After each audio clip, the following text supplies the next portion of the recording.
ठीक है, आज ये देखेंगे अपन गाउस प्रमेय की सहायता से क्या करना है, आपने कूलाम का नियम लेकर आना। भाई गाउस प्रमेय होती है क्या, गाउस प्रमेय जो होती है क्या होती है, फाई बराबर क्या होता है क्यू अपॉन एप्सिलॉन नॉट।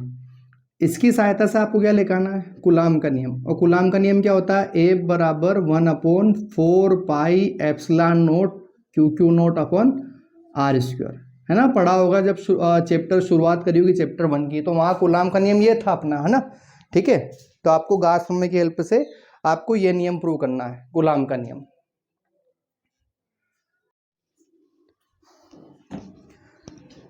ठीक है ना। यहाँ इसका मैं आपको ओनली मैथमेटिकल बताऊंगा, इसका जो थ्योरी है ना, इसकी पूरी थ्योरी इंग्लिश मीडियम वालों की भी हिंदी मीडियम वालों की भी वीडियो के एंड में मिल जाएगी। ठीक है, आप लास्ट तक वीडियो में देखना, वहाँ पे बहुत अच्छे से आपको मैंने बहुत एक सिंपल लैंग्वेज में वहाँ पे लिखी हुई थ्योरी, ठीक है, दोनों मीडियम वालों की। तो आगे देखते हैं, मान लेते हैं कोई पॉइंट ओ है, जैसे प्लस क्यू चार्ज है, इस प्लस क्यू चार्ज से इस ओ पॉइंट से आर डिस्टेंस पे कोई पॉइंट है, क्या मान लेते हैं पी है ना। एक आर रेडियस का अपने गोला खींच देते हैं, है ना, गोला खींच दिया मैंने ऐसा। अब सबको पता है भाई, इस प्लस क्यू चार्ज के कारण इस P का जो इलेक्ट्रिक फील्ड जाएगा वो कहाँ जाएगा, बाहर की ओर।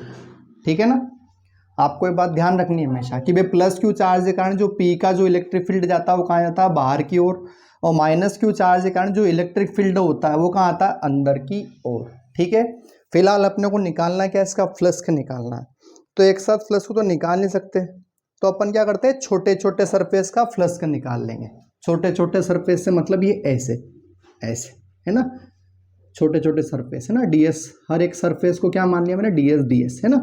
तो एक ऐसा ही एक सरफेस इस पी के चारों ओर भी होगा ना भाई, तो इस पी के चारों ओर भी होगा एक ऐसा ही छोटा सरफेस।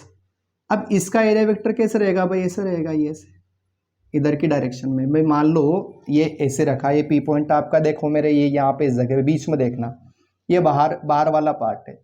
तो एरिया वेक्टर जो रहता है ना आपका मार्कर की नोक बताएगी। तो मान लो ये ऐसे रखा है, तो भाई आपका एरिया वेक्टर किधर जा रहा है, इधर। अगर मान लो ये सामने था तो आपका एरिया वेक्टर कहाँ था, सामने की ओर।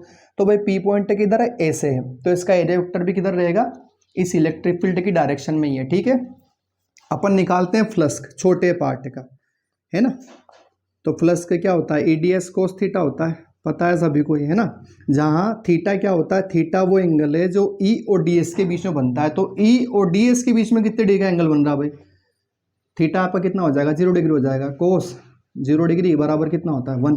देखते हैं यहाँ पे डी फाई बराबर E D S cos theta, आपने मुझे क्या बताया, 0 डिग्री। अब तो डी फाई बराबर ई, ये डी एस, अच्छा कोस 0 का मान कितना होता है, 1। तो 1 का मल्टीप्लाई यदि मैं इस ईडीएस में कर भी दूं तो कोई फर्क नहीं पड़ेगा, ये इक्वेशन ऐसी कैसी रहेगी। ठीक है ना, इसको समीकरण नंबर 1 नाम देते हैं अपन।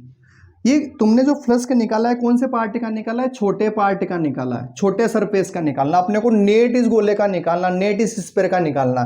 तो अपन क्या कर देंगे, इस इक्वेशन को मैं क्या कर दूंगा, इंटीग्रेट कर दूंगा। इस समीकरण का मैं क्या कर दूंगा, समाकलन कर दूंगा, है ना। तो वहाँ थ्योरी में मैंने लिखा हुआ फिलहाल कि दोनों पक्षों का समाकलन करने पर, ठीक है, आप वहाँ से देख सकते हो। तो देखना है आप फाई ऐसे कैसे, ई को बाहर कर दिया, है ना। अब ज़्यादा जल्दबाजी में आप ई का मान मत रख देना, ठीक है, ई का मान तो अपने को निकालना है इसमें। अब अपन जानते हैं कि भाई ये जो इंटीग्रेट डीएस होता है ये क्या होता है, 4 पाई आर स्क्वायर होता है ना। गाउस थ्योरम बहुत अच्छे से बताया था भाई मैंने ये कैसे होता है। ठीक है, आगे चलते हैं। तो ई और इसकी जगह कर दूंगा मैं 4 पाई आर स्क्वायर कर दूंगा, ठीक है। बट हम जानते हैं ये आपने फाई का मान निकाल दिया, इक्वेशन सेकंड बोल दो इसको, ये आपने काय का मान निकाल दिया, फाई का मान निकाल दिया। बट गाउस के अकॉर्डिंग जो फाई होता है ना वो क्या होता है, फाई बराबर क्या होता है, क्यू अपॉन एप्सिलॉन नॉट। तो आप एक काम करो, इक्वेशन सेकंड और इक्वेशन थर्ड की तुलना कर दो। तो तुलना करेंगे तो E into 4 pi R square बराबर Q upon epsilon naught. E का मान निकालो तो Q upon 4 pi R square epsilon naught, थोड़ा सा जमा लेंगे इसको अपन, तो 1/4 pi epsilon naught Q upon R square. भाई मैंने मेरे मन से कुछ भी नहीं किया यहाँ पे, इसका इसमें किया, ठीक है, जमा दिया थोड़ा सा मैंने। ये आपने क्या निकाल दी, इंटेंसिटी निकाल दी, है ना, तीव्रता निकाल दी। अपने को ये थोड़ा निकालना, अपने को निकालना कूलाम का नियम। तो भाई ये आपने इंटेंसिटी निकाल, तो इंटेंसिटी का एक फॉर्मूला और होता है, क्या होता है, ई बराबर एफ अपॉन क्यू नोट। इसको इक्वेशन 4th नाम दे देना, इसको 5th नाम दे देना। तो यहाँ पे इक्वेशन 4 एंड इक्वेशन 5 की मैं तुलना कर रहा हूँ। इक्वेशन 5 को मैं कंपेयर, मतलब इक्वेशन 4 और 5 को मैं कंपेयर कर रहा हूँ, तुलना कर रहा हूँ। तो कंपेयर करेंगे ना, ये क्यू नोट है यहाँ पे, ठीक है ना। तो एफ अपॉन क्यू नोट बराबर क्या हो जाएगा, 1/4πε0 क्यू अपॉन आर स्क्वायर, ठीक है। तो एफ का मान निकालना, इसलिए बट्टे की कहाँ जाती है, हमेशा गुणे में चली जाती है। तो ये क्यू नोट जो रहेगा ना, इसको भी, ये भी चार्ज ही है, तो इसको फिलहाल मैं चार्ज के पास ही लिख रहा हूँ, ठीक है। और यही आपका कूलाम्ब लॉ है, ठीक है।